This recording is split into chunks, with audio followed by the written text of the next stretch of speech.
TV, it could be newspaper.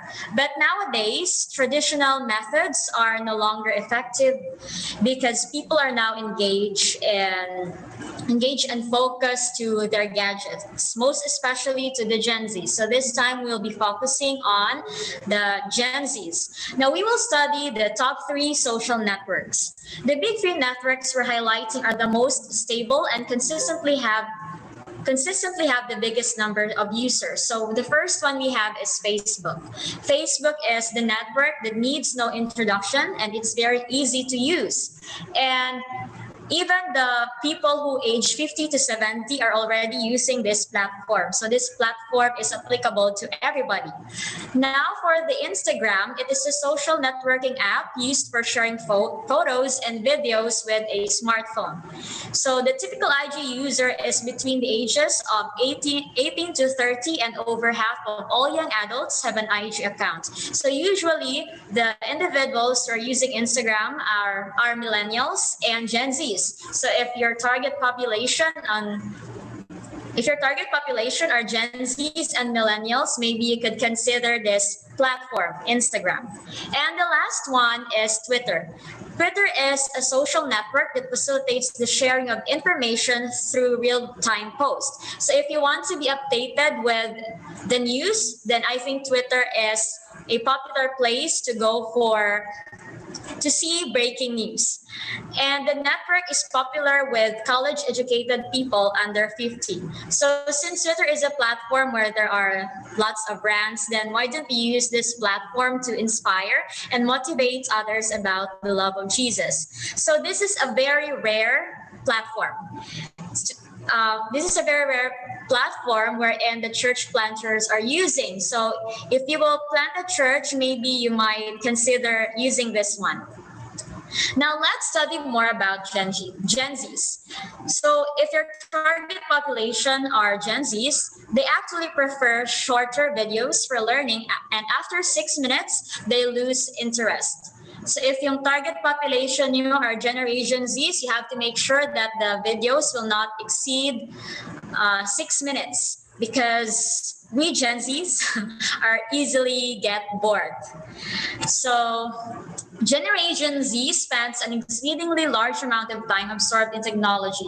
Even though this generation prefers shorter videos, White states teenagers spend nearly 9 hours a day absorbing media. So even though Gen Zs would spend an hour to watch videos, they prefer to watch separate shorter videos. Kahit aabot pa yan ng 9 hours to 10 hours, as long as iba-ibang short videos. Now, smartphones are more than just a talking device. They allow the generation to be connected continuously to the internet as they move between different platforms.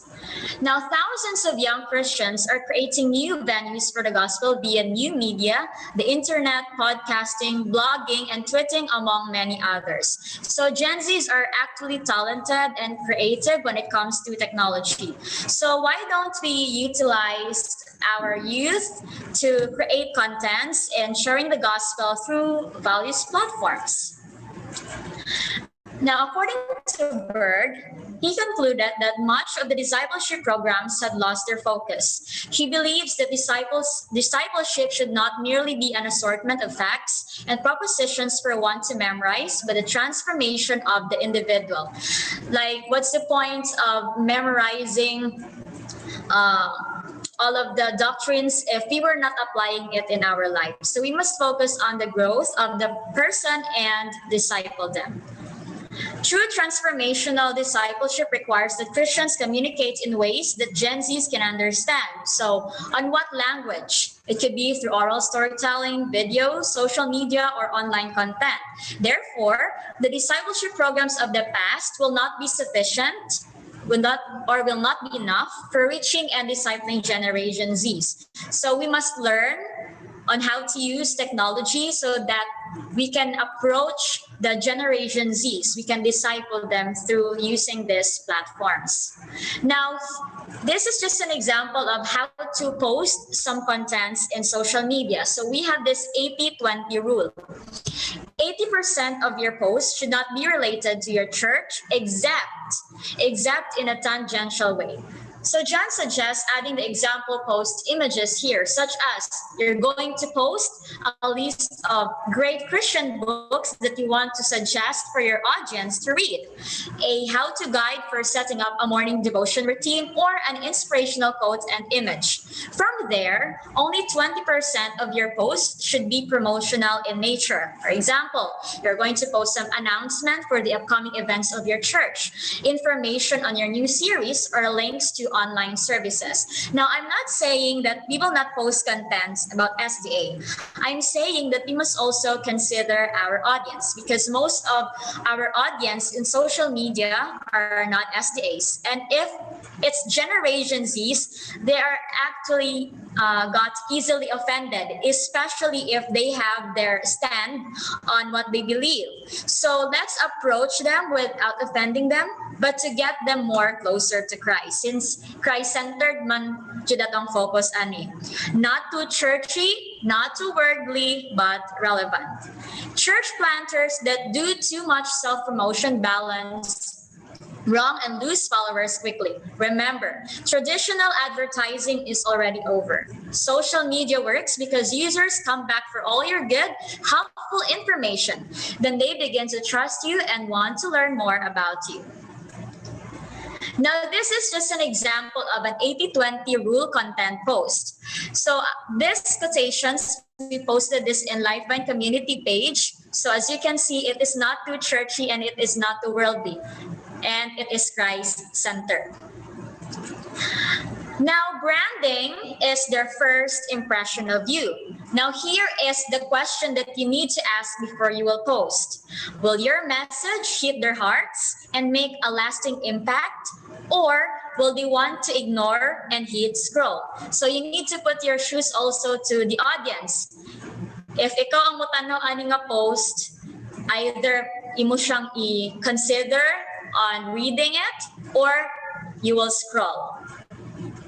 Branding as matchmaking. They won't be attracted to you if they think you're not the one for them. So it's important to know your target population so that you will know how to approach them. Now, I'll be sharing to you the 4 steps to creating effective online presence. For the first one, listen first. Be viewer-centric. Key tip number 1 is relevance. Identify your target market. Now, who is your target market? This is just an example. When you're living in a Muslim area, your target could be the Muslim people. And I don't know if you're familiar with the Facebook page, She Is a Masterpiece. Usually their contents are for women. So their target population are women. And the last one is the Generation Z, which is the target population of the Lifevine community. So after you have identified your target population, you need to focus on your strength and humanize your content. Key tip number 2, approachability. Establish your brand persona.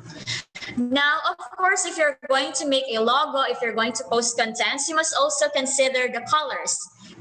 So actually, there is a color psychology. Each color has its own interpretation and own meaning. So you can read all of this. You can actually search this one on Google too, the color psychology.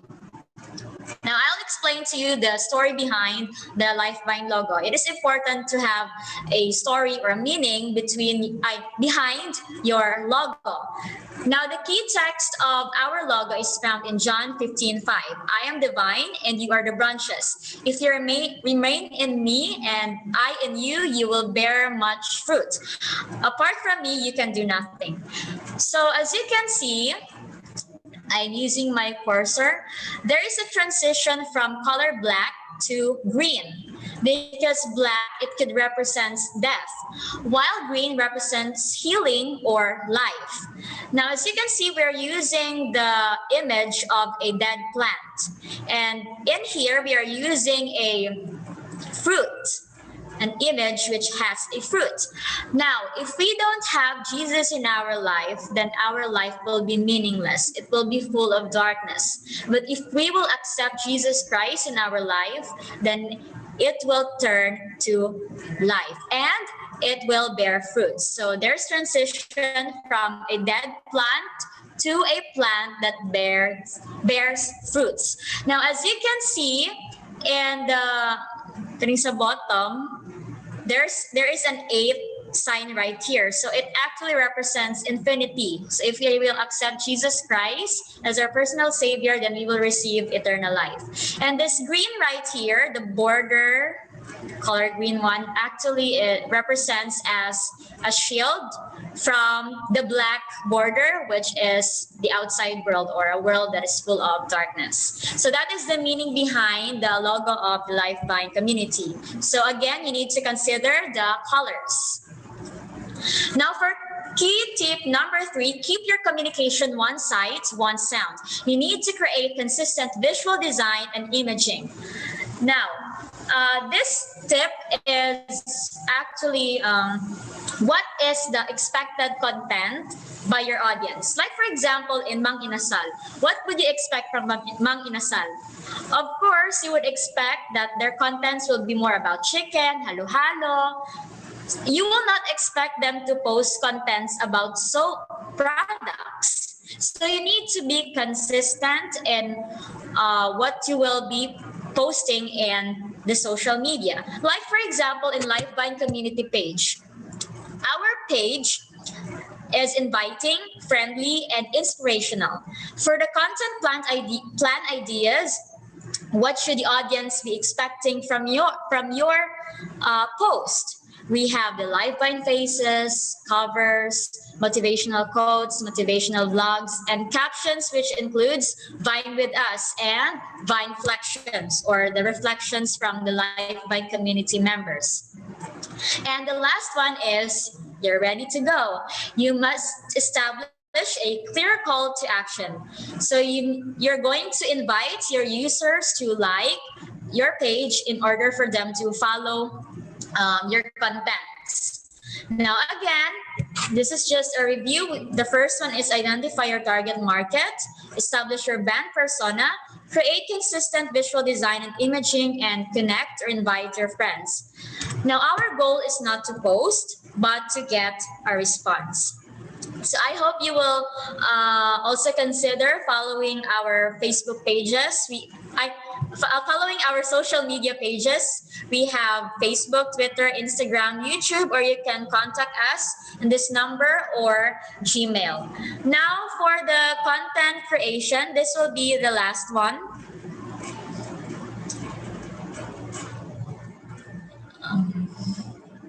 Okay, for the content creation, what are the kinds of content? We have text, we have images with caption, we have links related to articles, and also videos. Now, when we make a content, we must also consider making a content calendar. Now, content calendar is somehow similar to a planner, wherein you will make a to-do list on what content you will post on that day, so that it will be organized.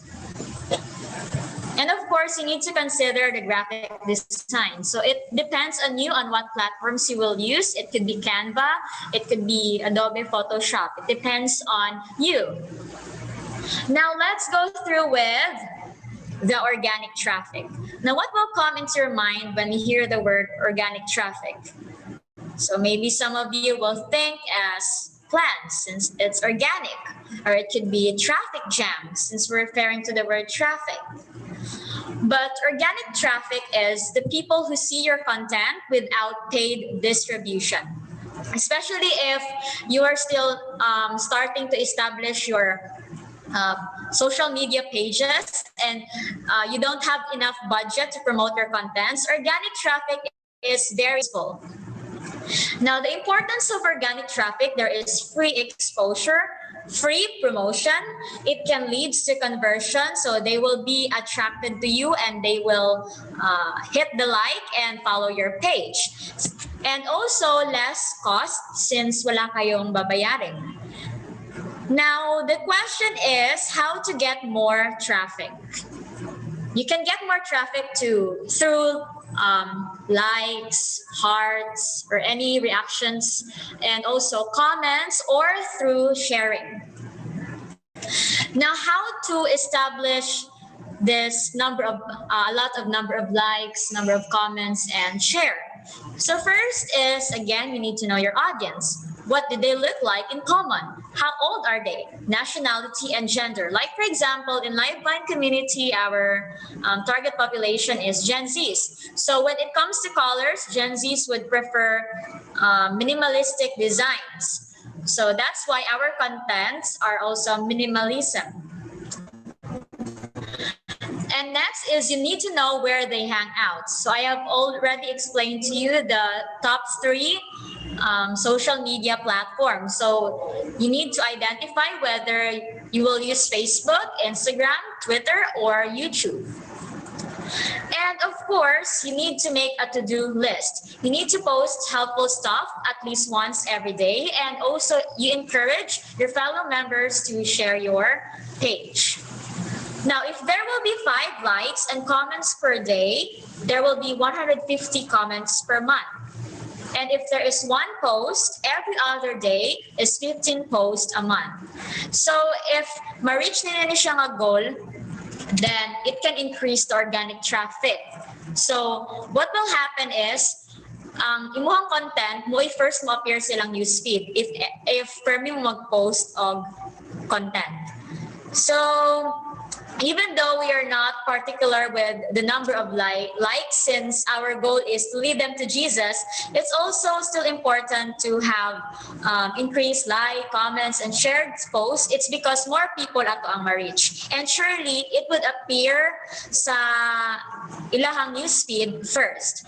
So that's it. I know it will be difficult when you start managing a social media page, but in the end, it'll be worth it because a lot of people will be inspired through your contents. So that's it. Thank you, everyone.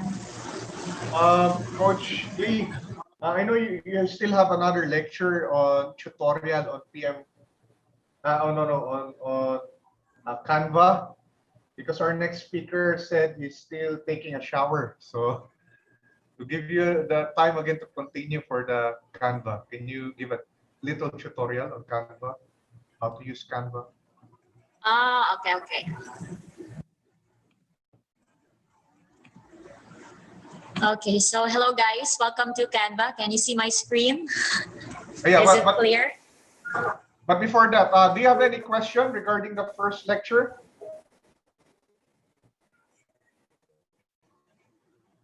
About social media branding? I know we have several here. A while ago, I heard that somebody was, using a social media platform as well. But perhaps you could also share, your observation during your practice of using the social media platforms in reaching out to. Oh, we have Bethel here. Sister Bethel is actually, she also has her own page right now. You could follow her. What's your page? Your page, Sister Bethel? Forgot. Hello, good afternoon. It's the Touch Point. Yeah, you could check it out on Facebook as well. She has good contents here. I think Adventist influencers should support each other.